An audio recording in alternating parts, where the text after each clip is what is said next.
Hello students and welcome back to our channel Siraj Shaikh the study. आज valuation of goodwill and shares का lecture number 5 है, जिसे हम cover करेंगे वैल्यूएशन ऑफ शेयर्स के सम को स्टार्ट करेंगे आज का क्लास।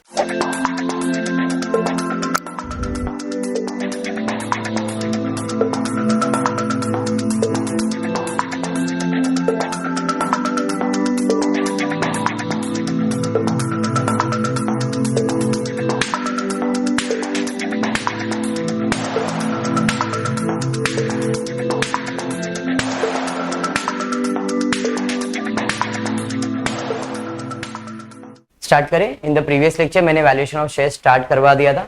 इसका फॉर्मेट मैंने आपको बताया, दो मेथड है, एक्चुअल में तीन है। एक है नेट असेट बैकिंग या तो intrinsic value method, yield method and fair value method. तीन मेथड है वैल्यूएशन ऑफ शेयर्स में। नेट असेट बैकिंग मतलब कैपिटल एम्प्लॉयड वाला मेथड होगा, यील्ड मतलब प्रॉफिट से रिलेटेड होगा, फेयर वैल्यू में क्या दोनों को प्लस करके डिवाइड बाय 2 करना। ठीक है, अभी जो मैं सम सॉल्व कर रहा हूं, मेरे पास जो टेक्स्ट बुक है इसमें पेज नंबर 274 सम नंबर 25। देखते हैं क्वेश्चन क्या दिया है। The following is a balance sheet of Ninad limited as on 31st of March 2015। Liabilities assets दिया गया है। देखते आगे क्या पूछा गया है। आगे आपको दिया है क्वेश्चन में the details of sales expenses interest वगैरह दिया है, इनकम टैक्स दिया हुआ है, नॉर्मल रेट ऑफ रिटर्न दिया है, fix asset to be valued at 10 lakh, current asset to be valued at 6 lakh दिया है। और क्या पूछा गया है क्वेश्चन में, लास्ट लाइन पे दिया है आपको, क्या पूछा भाई लास्ट लाइन पे, find out the value of equity shares under net asset method, earning capacity method and fair value method. तीनों मेथड पूछा है इधर, बराबर है। मतलब नेट एसेट मेथड भी पूछा गया है, इंट्रिंसिक वैल्यू यानी कि वही, और फिर यील्ड मेथड भी पूछा है, एंड इधर क्या भाई सम, फेयर वैल्यू भी पूछा है। एक मिनट, सम गायब हो गया, यहाँ पे मिल गया यहाँ पे। चल, तो पहले मैं सॉल्व करता हूं net asset method. Net asset method में क्या है, असेट माइनस लायबिलिटी, ज्यादा दिल पे लेने जैसा सम तो नहीं है। क्वेश्चन में एडजस्टमेंट दिया जिसमें बोला है असेट का वैल्यू, फिक्स असेट का वैल्यू 10 लाख होगा, करंट असेट का वैल्यू 6 लाख होगा। देखो बैलेंस शीट में असेट में फिक्स असेट है, करंट असेट और प्रिलिमिनरी एक्सपेंसेस है, तीन ही चीज है। तो फिक्स असेट का वैल्यू दिया गया है, असेट्स, असेट्स के अंदर पहला आ जाएगा फिक्स असेट। कितना लेना है फिक्स असेट का वैल्यू, 10 लाख रुपए। चलिए ठीक है, 10 लाख ले लिया। करंट असेट का वैल्यू कितना लेने बोल रहा है सर, प्रिलिमिनरी एक्सपेंसेस आएगा क्या? मैं बोलूंगा नहीं, प्रिलिमिनरी एक्सपेंसेस नहीं आएगा, बोगस असेट, मतलब असेट से इतना ही है। लायबिलिटी साइड पे कोई एडजस्टमेंट दिया है क्या? नहीं। तो लायबिलिटी साइड पे जब कोई एडजस्टमेंट नहीं दिया है तो जैसा दिया वैसे पूरे लायबिलिटीज को आप लिख लोगे। एक्सटर्नल लायबिलिटीज लिखोगे, इंटरनल नहीं। तो पीछे से स्टार्ट कर रहा हूं, अनसिक्योर्ड लोन एक्सटर्नल लायबिलिटीज है, आ जाएगा अनसिक्योर्ड लोन, कितना है 1 लाख। उसके बाद दिया है 7.5% डिबेंचर्स, ये भी एक्सटर्नल लायबिलिटीज हो गया, 7.5% डिबेंचर्स।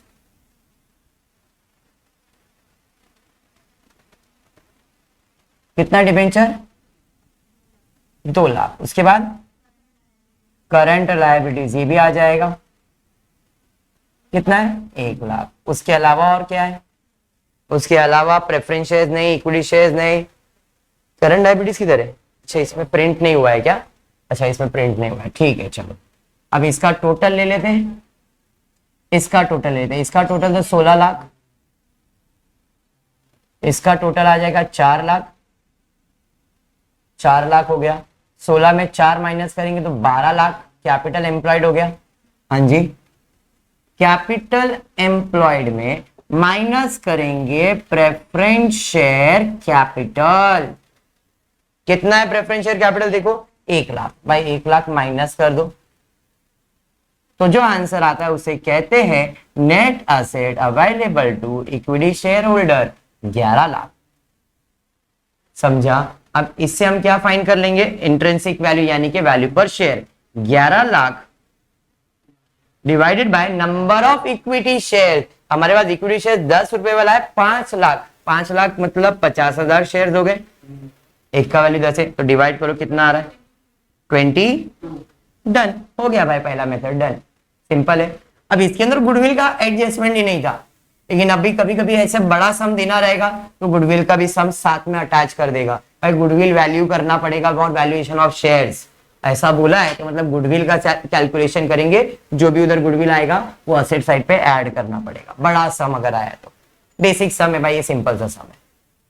समझा मैंने क्या कहा प्रशांत? प्रशांत ये तो हो गया, अब यील्ड मेथड पे जाएंगे, मतलब प्रॉफिट रिलेटेड। तो देखिए प्रॉफिट रिलेटेड क्या चीज दिया गया है अपने को। प्रॉफिट रिलेटेड के अंदर the details of expenses for the last 5 year ended is given to you, और एक्सपेंसेस वगैरह दिया है, तो मतलब अपने को यहाँ पे 5 साल का प्रॉफिट निकालना पड़ेगा। कौन से साल से दिया है इंफॉर्मेशन?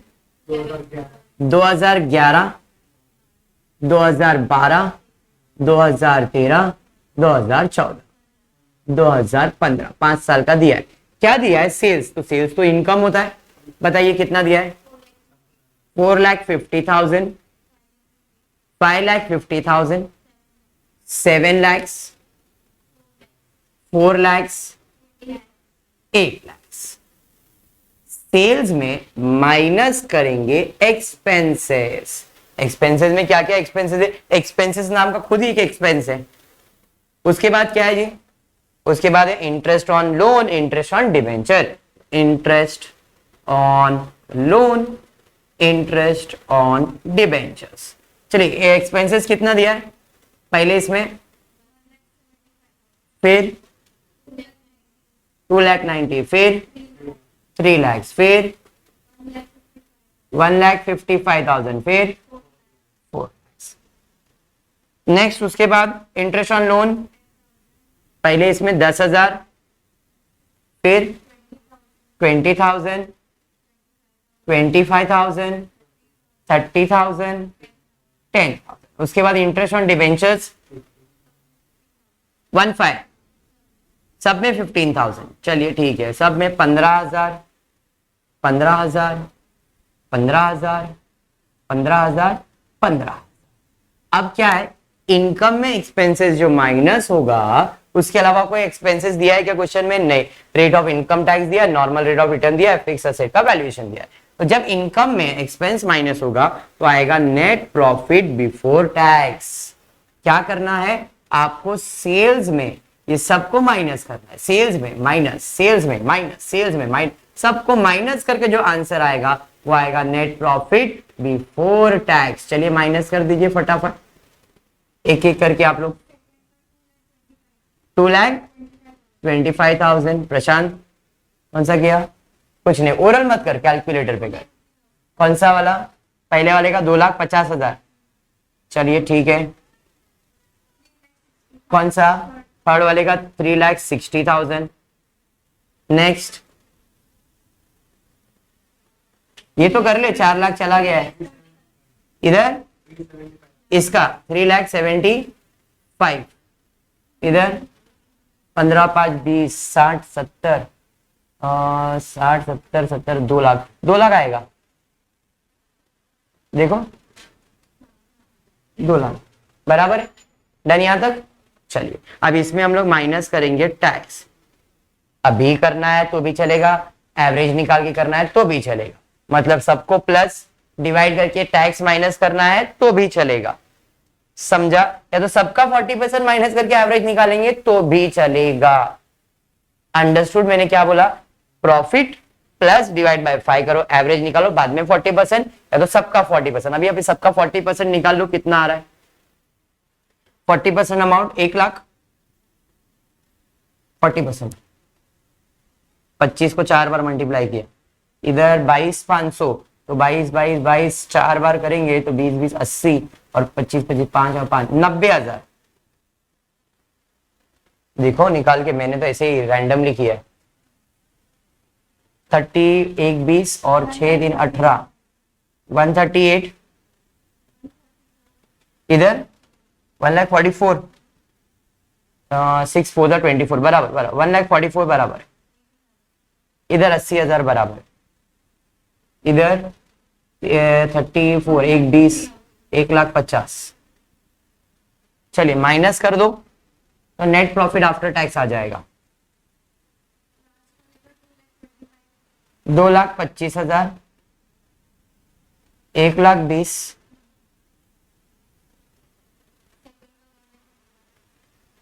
1,35,000, 1,50,000, 2,16,000। अब क्या करना है, अपने को मिल गया नेट प्रॉफिट आफ्टर टैक्स, सबको प्लस कितने साल का प्रॉफिट है, 5 साल का, डिवाइड बाय 5 करोगे तो आपको मिल गया नेट प्रॉफिट आफ्टर टैक्स। ये चीज को मैं इधर सॉल्व कर रहा हूं, नेट प्रॉफिट आफ्टर टैक्स कितना है भाई, 1 2 3 4 5, सबको प्लस डिवाइड बाय 5 करो, कितना आता है एवरेज प्रॉफिट बताओ।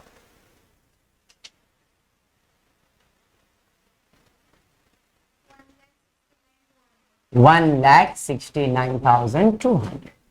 नॉर्मल अगर गुडविल रहता तो भाई काम फिनिश, बट ये तो वैल्यूएशन ऑफ शेयर्स है। तो वैल्यूएशन ऑफ शेयर्स में क्या करना पड़ता है, आप जब कैपिटल प्रेफरेंस शेयर्स निकालते हो तो उसका डिविडेंड भी प्रॉफिट में से निकालने का, और डिविडेंड कब आता है, आफ्टर टैक्स के बाद। जैसे जनरल रिजर्व एप्रोप्रिएशन है, डिविडेंड भी एप्रोप्रिएशन है। एप्रोप्रिएशन का मतलब होता है जब नेट प्रॉफिट आफ्टर टैक्स होता है उसके बाद आप ट्रांसफर टू रिजर्व करते हो, उसे एप्रोप्रिएशन करते हैं। तो डिविडेंड हम कमाने के एक्सपेंसेस के बाद मतलब प्रॉफिट में से देते, इसलिए आप प्रेफरेंस डिविडेंड को क्या करते हो, माइनस करते हो आफ्टर टैक्स। कितना माइनस करोगे तो आपका प्रेफरेंस शेयर कैपिटल कितना परसेंट पे था, देखो तो प्रेफरेंस शेयर कैपिटल था 8%, प्रेफरेंस शेयर्स 8% ना, क्वेश्चन में 9 दिया है क्या, अच्छा टेक्स्ट बुक में 9 दिया है, मैंने जो पीडीएफ दिया उसमें 9% अगर है तो उसे 8% टेक्स्ट बुक के हिसाब से जाएंगे। तो कितना आ रहा भाई कैपिटल, कैपिटल है तुम्हारा 1 लाख, 1 लाख का 8% क्या 8,000 आएगा, तो माइनस कर दोगे तो आपको आएगा net profit after tax and preference dividend 1,61,200। भाई मिल गया यहाँ पे अपने को नेट प्रॉफिट एवरेज निकालने के बाद एफएमपी 1,61,200। समझ में आया। अब 1,61,200 upon paid up equity capital 5 lakh, एक शेयर का वैल्यू है 10 रुपया, डिवाइड करो तो आपको अमाउंट आएगा 3.224। तो 3.22 ही लिखता हूं, चलेगा क्या, 4 भी तो 5 से कम ही था ना, 3.2 यहां पे आ गया एक्सपेक्टेड 3.22। एनआरआर क्वेश्चन में दिया है, कितना परसेंट दिया है 12.5, 12.5 इंटू 100 25.79, मतलब 80 कर दू अप्रोक्स, 29.79 था ना, 79 मतलब 80 हो गया ना, ठीक है। अब मुझे चाहिए फेयर वैल्यू, यहीं पे सॉल्व कर रहा हूं, तीसरा था फेयर वैल्यू, इसका मतलब है intrinsic net asset backing method plus yield method divided by 2। Net asset backing method था 22 और ये था 25.8 divide by 2 which is equals to 23.9, approximate 24 आप बोल सकते हैं राउंड ऑफ करके, हो गया। समझ में आया, पक्का कंप्लीट करो। अभी स्टार्ट करने जा रहे हैं कंबाइन सम। कंबाइन सम मतलब जिसमें गुडविल शेयर्स दोनों आ जाएंगे एक ही क्वेश्चन में। जैसे अभी मैंने इधर गुडविल का फॉर्मेट बनाया, नेट एसेट बैकिंग मेथड बनाया, सर इसमें यील्ड मेथड भी आ सकता है, हाँ। कंबाइन में goodwill, net asset, yield, fair value, पूरा कंप्लीट एक पैकेज ही है जिसमें गुडविल भी आएगा, शेयर्स भी आएगा और शेयर्स में दोनों मेथड भी आएंगे।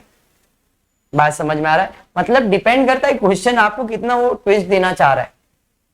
जो इधर प्रॉफिट कैलकुलेशन आप कंसीडर करते हो वही प्रॉफिट यील्ड मेथड में नहीं आएगा। सर इधर भी एफएमपी उधर भी एफएमपी, बट इधर की एफएमपी का मतलब है नेट प्रॉफिट आफ्टर टैक्स, खत्म। बट उधर की एफएमपी का मतलब वो नहीं है, उधर की एफएमपी का मतलब है net profit after tax after dividend, preference dividend, और ये नेट प्रॉफिट आफ्टर टैक्स ही, खत्म। इसमें अगर इन्वेस्टमेंट नहीं है तो उसका इंटरेस्ट माइनस होता है, निकाल देते हो ना आप इंटरेस्ट, क्योंकि आप इन्वेस्टमेंट नहीं लिखोगे तो उसका इंटरेस्ट नहीं लिखोगे। बट वैल्यूएशन ऑफ शेयर्स के टाइम पे इंटरेस्ट इन्वेस्टमेंट लिखा जाता है तो उसका इंटरेस्ट भी लिखा जाएगा, मतलब ये फर्क होता है एफएमपी में। समझ में आया? तो दैट डजंट मीन कि जो एफएमपी आपने इधर कैलकुलेट किया वो सेम आप उधर लिखोगे। इल्ले कंफ्यूज हो गए तो भूल जाओ, मैंने कुछ भी नहीं बोला। अगर कंफ्यूज हो गए तो भूल जाओ, निकाल दो दिमाग से, ये सम पे फोकस करते क्योंकि वही सम करवाऊंगा मैं, ठीक है क्या? कंसेप्ट क्लियर पूरा दिमाग में सेट कर लो भाई। गुडविल अभी किया था आपने, वही सेम गुडविल कर रहा हूं। गुडविल को मैं शेयर के साथ ज्वाइन कर रहा हूं, कौन से मेथड में? Net asset backing method. Clear? इसी सम पे पूरा फोकस करो और कुछ मत सोचो। टेक्स्ट बुक जो मेरे पास है इसमें पेज नंबर 278, सम नंबर इसमें है 27। The balance sheet of Gayatri limited on 31st of December 2014 दिया गया है। पूछा क्या गया है वो इंपॉर्टेंट है। तो यहाँ पे बैलेंस शीट बना के दिया है और बैलेंस शीट के बाद अपने को पूछा गया है, you are asked, last line पे दिया हुआ है, क्या पूछा है, you are asked to compute the intrinsic value of the equity shares, ये पूछा है ना, ऑफ द कंपनी, बराबर। You are asked to compute intrinsic value, तो इंट्रिंसिक वैल्यू तो पूछा है ना सर, तो क्या है, असेट माइनस लायबिलिटीज कर दो। मेरा नहीं, अगर आप एडजस्टमेंट को ध्यान से देखोगे तो आपको एडजस्टमेंट में दिया है, assets are to be revalued as land and building, plant and machinery, normal rate of return on the capital employed for the valuation of goodwill. बता दो, मतलब आपने को नेट प्रॉफिट बिफोर जो टैक्स आएगा उसमें अगर टैक्सेशन है, टैक्स को इग्नोर कर दो, आप टैक्स लेने की जरूरत नहीं है। इसमें इंट्रिंसिक वैल्यू में टैक्स कहाँ आता है, यील्ड मेथड में आता है ना। इसमें टैक्स आएगा तो माइनस नहीं करने का, बोलते इग्नोर कर दो टैक्स, मतलब you should not consider tax, simple भाषा में वही है। चलिए ठीक है, अभी बोला कि भाई इंट्रिंसिक वैल्यू कैलकुलेट करने के गुडविल वैल्यू करना पड़ेगा, और goodwill should be valued on the basis of 3-year purchase of super profit of the company. The average annual profit of the company is 1,80,000. 40% of the money is invested in the building, is treated to be non-trading asset because rent of 15,000 is collected annually from the building. मतलब कुछ adjustment profit के ऊपर है, और कुछ दिया है क्या, नहीं, बस इतना ही दिया है। चलिए देखते हैं क्या करना है अपने को, ध्यान देते। Goodwill to be valued at 3-year purchase of super profit, that is 3 into super profit, simple. पर क्या मुझे सुपर प्रॉफिट मालूम है, नहीं। सुपर प्रॉफिट का formula FMP minus NP, FMP भी नहीं मालूम, एनपी भी नहीं। एफएमपी क्या है, total profit number of years, NP क्या है, कैपिटल एम्प्लॉयड, एनआरआर, एनआरआर दिया है क्वेश्चन, कितना परसेंट बोला, एनआरआर दिया था ना, अभी तो हमने देखा था, एनआरआर दिया है आपको। The company average annual profit is 40% money is invested, कहां दिया है, इधर तो दिया है ना, 10%, the normal rate of return on the capital employed for the valuation of goodwill is 10%, 10/100।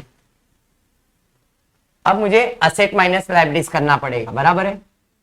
किसके लिए कर रहा हूं मैं ये, इंट्रिंसिक के लिए नहीं, गुडविल के लिए, कैपिटल एम्प्लॉयड के लिए। तो हम लेंगे यहाँ पे असेट्स, बैलेंस शीट में चलते, असेट्स में नीचे से स्टार्ट कर रहा हूं, कैश एंड बैंक आएगा, हाँ जी, कैश एंड बैंक कितना है, 60,000। उसके बाद डेटर्स आएगा, हाँ जी, कोई एडजस्टमेंट तो नहीं है, डेटर्स कितना है, 4 लाख। उसके अलावा एडजस्टमेंट में कुछ दिया है, क्या दिया है, लैंड एंड बिल्डिंग का value, the assets are valued as follow, land and building का वैल्यू कितना दिया है, 2 लाख रुपए, बराबर। बट इसके ऊपर एडजस्टमेंट दिया है, देखो क्या दिया है, the average annual profit of the company is 1,80,000, 40% of the money invested in the building is treated as non trading asset, मतलब नॉन ट्रेडिंग इन्वेस्टमेंट हो गया ना वो। तो बिल्डिंग का कीमत 2 लाख दिया है, बट हम लोग 2 लाख नहीं लिखेंगे, क्यों, क्योंकि उसमें 40% तो अपना पर्सनल इन्वेस्टमेंट है। तो 2 लाख में से 40 निकालेंगे तो कितना परसेंट वैल्यू लिखेंगे, 60%। यहाँ पे लैंड एंड बिल्डिंग कितना परसेंट वैल्यू आएगा, 60% वैल्यू, क्योंकि 40 तो नॉन ट्रेडिंग है ना, तो 40% निकाल देना है। तो 2 लाख का 60% मतलब 1,20,000। अरे समझा कि नहीं, पक्का, हाँ सर हमको शेयर्स का करने का है, अभी गुडविल में फोकस करो, बाद में उसके पर जाएंगे। उसके अलावा कोई एडजस्टमेंट है, प्लांट एंड मशीनरी दिया, चलिए प्लांट एंड मशीनरी लिख देते, प्लांट एंड मशीनरी कितना दिया, प्लांट एंड मशीनरी की कीमत 7.5 लाख, जैसा दिया वैसे लिख दो, ठीक। नेक्स्ट उसके बाद क्या दिया है, और कुछ नहीं, अभी नॉर्मल सारे एसेट्स है, जैसा दिया है वैसे। स्टॉक के ऊपर कोई एडजस्टमेंट थोड़ी है, एडजस्टमेंट नहीं है ना, हाँ लिखेंगे ना अभी, और दूसरा जो जो असेट्स है वो सब लिख लेता हूँ ना। हाँ जी बोलिए। हाँ हाँ, वो प्रॉफिट से रिलेटेड एडजस्टमेंट है ना, असेट्स का वैल्यूएशन कर रहे हैं, उसमें 15,000 का रेंट आने वाला है, जो आने वाला है मुझे प्रॉफिट सॉल्व करेंगे तब कंसीडर होगा। अभी असेट माइनस लायबिलिटीज ले तो प्लांट एंड बिल्डिंग लिख लिया, प्लांट एंड मशीनरी लिख लिया। उसके अलावा क्या गुडविल है, आएगा क्या, नहीं, गुडविल के वैल्यूएशन में गुडविल नहीं लिखा जाएगा। लैंड एंड बिल्डिंग लिख लिया, प्लांट एंड मशीनरी हो गया। इन्वेस्टमेंट दिया है 6% गवर्नमेंट सिक्योरिटी, जिसका फेस वैल्यू कितना दिया है, जो भी दिया है 80,000 और उसका वैल्यू दिया है 90,000, बराबर है। चलिए कितना दिया इन्वेस्टमेंट, 80,000 आएगा कि नहीं आएगा, आएगा नहीं, नहीं, हाँ क्यों आएगा? नॉर्मल इन्वेस्टमेंट है ना सर, मैंने गवर्नमेंट सिक्योरिटीज में इन्वेस्टमेंट किया है, बराबर है। कितना इन्वेस्टमेंट किया है? 80, 90, 80,000 का इन्वेस्टमेंट किया, जिसका फेस वैल्यू 80,000 है, मार्केट वैल्यू 90,000 है, बराबर है। देखो ऐसा ही दिया ना, गवर्नमेंट सिक्योरिटीज जिसका फेस वैल्यू 80,000 और आज उसका कीमत कितना लगाया है मैंने? 80,000, सॉरी 90,000 लगा के रखा है। Investment for valuation of goodwill ignore होता है, क्योंकि वो इन्वेस्टमेंट कौन सा है? Personal investment. गवर्नमेंट सिक्योरिटीज में मैंने इन्वेस्ट करे, उसने बोला ये ट्रेड पर्पस के लिए, ट्रेडिंग पर्पस बोला है क्या? जब ट्रेडिंग पर्पस नहीं है मतलब तुम्हारा पर्सनल रहेगा, तो हम इन्वेस्टमेंट लेंगे क्या वैल्यूएशन ऑफ गुडविल में? नहीं। वैल्यूएशन ऑफ गुडविल में इन्वेस्टमेंट कौन सा इन्वेस्टमेंट आता है? सिर्फ trade investment, non trade investment मतलब पर्सनल इन्वेस्टमेंट नहीं। बात समझा? ठीक है, तो यहां पे इन्वेस्टमेंट लिखूंगा कि मैं नहीं। क्लियर। नेक्स्ट उसके बाद क्या दिया देखो जरा, उसके बाद दिया है करंट असेट में स्टॉक हो गया, डेटर्स हो गया, बाकी तो खत्म हो गया। स्टॉक बाकी है, चलिए स्टॉक कितना है? स्टॉक 5 लाख। डेटर्स ले लिया, कैश ले लिया, और कुछ बचा है क्या? नहीं। चलिए टोटल कर लेंगे फटाफट, कितना है? लायबिलिटीज ले लूं, बताइए लायबिलिटीज में क्या क्या है? लायबिलिटीज के अंदर प्रोविजन फॉर टैक्स, सर वो इग्नोर करने बोला था, ये तो लायबिलिटीज है। कितना है प्रोविजन फॉर टैक्स? 30,000। फिर उसके बाद ट्रेड क्रेडिटर्स कितना है? 2,50,000। फिर उसके बाद 8% डिबेंचर्स कितना है? 2,40,000। फिर उसके बाद सिक्योर्ड लोन, क्या बात है, सिक्योर्ड लोन कितना है? सिक्योर्ड लोन कितना है भाई? 2,40,000। सॉरी, सिक्योर्ड लोन में डिबेंचर्स है भाई 2,40,000। फिर उसके बाद और कुछ है क्या? नहीं, खत्म। चलिए टोटल ले लो, 18,30,000 असेट्स का टोटल, लाइबिलिटीज का टोटल ले लो, 290, 490, 90, 5,20,000 बराबर है। तो आगे भाई 18,30,000 माइनस 5,20,000, 13,10,000, 13,10,000 इंटू 10% 1,31,000 भाई, एनपी मिल गया 1,31,000 बराबर है। एक काम तो हो गया। अब इसके प्रॉफिट के ऊपर भी अपने को देखो, एवरेज प्रॉफिट क्वेश्चन में दिया है ना एवरेज प्रॉफिट कितना दिया था? एवरेज प्रॉफिट 1,80,000 के आसपास कुछ दिया है। चलिए देख लेता हूं कितना दिया भाई एवरेज प्रॉफिट, गायब हो गया, 1 मिनट। यस, तो यहां पे एवरेज प्रॉफिट दिया 1,80,000 एवरेज दिया, तो मैं डायरेक्टली लिखने वाला था 1,80,000, बट इसके ऊपर एडजस्टमेंट है। क्या एडजस्टमेंट दिया है? तो एडजस्टमेंट दिया था कि जो भी तुमको प्रॉफिट दिया है उसके अंदर हमने एक लैंड एंड बिल्डिंग में इन्वेस्टमेंट किया जो तो नॉन ट्रेडिंग था, कितना? 40% का वैल्यू, तो हमने इसके लिए इधर 60% वैल्यू लिखा था। अब उस प्रॉपर्टी से मुझे रेंट कितना मिल रहा है? तो क्या वो बिजनेस का रेंट है? क्या बिजनेस का इनकम है क्या? नहीं, तो हम क्या करेंगे? माइनस करेंगे रेंट, कितना? 15,000। ये समझ में आया क्या? पक्का समझ में आया। उसके अलावा हमने कोई इन्वेस्टमेंट किया हुआ है, हाँ यहां पे इन्वेस्टमेंट नहीं लिखा था ना, इन्वेस्टमेंट लिखा है क्या? तो जब इधर इन्वेस्टमेंट नहीं लिखा तो उसका इंटरेस्ट लिख सकते हैं क्या अपन? नहीं, तो भाई माइनस करेंगे इंटरेस्ट ऑन गवर्नमेंट सिक्योरिटीज। कितना माइनस करेंगे? तो 6% बराबर किसका? 80,000 का 90,000 में लूंगा 80,000। फेस वैल्यू पे इंटरेस्ट कैलकुलेट होगा ना, तो 80,000 का 6% कैलकुलेट करो, कितना आ रहा है? 80,000 का 668 तो 48, 4,800। समझा? माइनस कर दो दोनों अमाउंट, और कोई एडजस्टमेंट तो नहीं था। माइनस करो, नेट प्रॉफिट 1,60,200। यही बिफोर टैक्स है, यही आफ्टर टैक्स है, बिकॉज टैक्स क्वेश्चन में दिया नहीं है, तो इसी बोला इग्नोर कर दो। समझा? ये मिल गया 1,60,200 माइनस कर दो 29,200, 3 इंटू 29,200 87,600। ये गुडविल इंट्रिंसिक वैल्यू में आता है। अब हमको ये सॉल्व करना, अब इसमें फिर से असेट्स और लायबिलिटी सारे लिखने के, समझ में आया? देखो क्वेश्चन के अंदर कोई एडजस्टमेंट दिया हुआ है क्या? नहीं। तो स्टार्ट करता हूं, सबसे पहले असेट साइड से स्टार्ट करूंगा। सबसे पहला असेट गुडविल आ जाएगा, इसमें इन्वेस्टमेंट आएगा, non trading investment, trading investment सब लिया जाता है। भाई गुडविल कितना है? 87,600। उसके बाद क्या था? गुडविल के बाद क्या था? Second assets. देखो आपका क्वेश्चन देखो ना क्या दिया है, लैंड एंड बिल्डिंग। कितना दिया land and building? Land and building कितना दिया है क्वेश्चन में? 3 लाख, बट उसका मार्केट प्राइस कितना दिया है? 2 लाख। तो इधर कितना लिखूंगा? 2 लाख। सर वो 40% 60% वो तो इसके लिए था ना। इधर ट्रेडिंग नॉन ट्रेडिंग दोनों कंसीडर होता है ना, वैल्यूएशन ऑफ शेयर्स है ना। इन्वेस्टमेंट लेते हो तो non trading investment, trading investment सब आ रहा है ना। यहाँ पे बिल्डिंग पूरा 2 लाख आएगा। इधर 1,20,000 था, यहाँ पे 2 लाख आया। समझ में आया क्या? उसके बाद क्या है? लैंड एंड बिल्डिंग के बाद प्लांट एंड मशीनरी। कितना दिया वैल्यू? 7.5 लाख पूरा आएगा। जो वैल्यू दिया वो कंसीडर किया जाएगा। उसके बाद क्या है?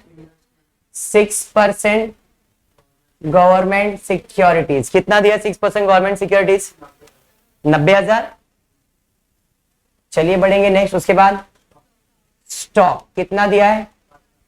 5 लाख।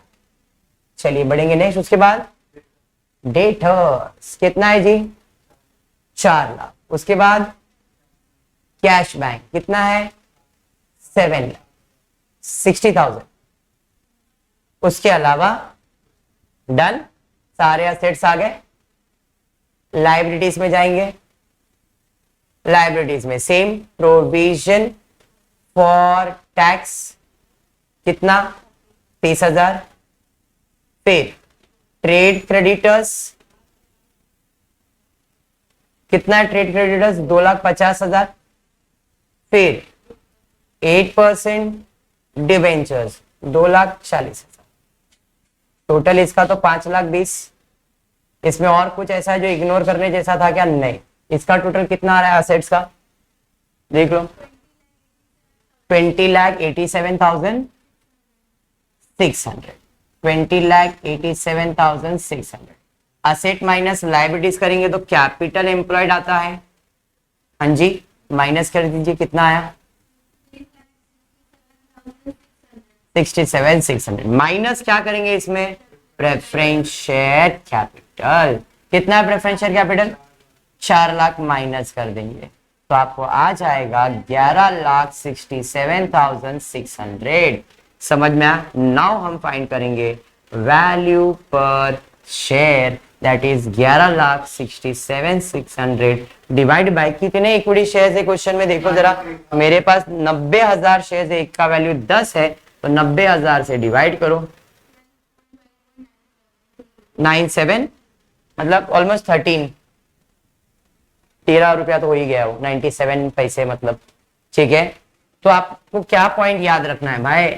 नॉन ट्रेड नहीं लिया जाता है, पर इधर लिया जाता है। इधर इन्वेस्टमेंट नहीं लिखा, इधर इन्वेस्टमेंट आता है। अंडरस्टूड? पक्का? 100%? एक सवाल मन में, सर आपने इसका इंटरेस्ट तो माइनस किया, इसका नहीं माइनस, इसका दिया थोड़ी था कि अपने जो इन्वेस्टमेंट किया उस पर कितना ब्याज मिलने वाला है। अगर परसेंटेज दिया रहता तो हम उसका भी इंटरेस्ट माइनस करते। क्यों? क्योंकि जो इन्वेस्टमेंट यहाँ पे था वो 6% था, तो 6% का 48 मिल गया। इधर भी 40% पर्सनल इन्वेस्टमेंट, नॉन असेट बोला ना उसने, नॉन ट्रेडिंग इन्वेस्टमेंट, तो उस पर अगर परसेंटेज दिया रहता तो उसका इंटरेस्ट भी माइनस होता। क्योंकि आपने वो लिखा नहीं तो उसका वो भी इंटरेस्ट भी नहीं लिखोगे, प्रॉफिट। अंडरस्टूड? तो ये हो गया गुडविल, और गुडविल के साथ शेयर्स। फिर आज के लिए इतना ही। नेक्स्ट लेक्चर में इसके आगे के सम्स को कंटिन्यू करेंगे। होपफुली आपको वीडियो पसंद आया रहेगा, तो प्लीज वीडियो को लाइक कर देना, फ्रेंड्स ग्रुप में शेयर करना, चैनल को सब्सक्राइब करना। Thank you for watching the video.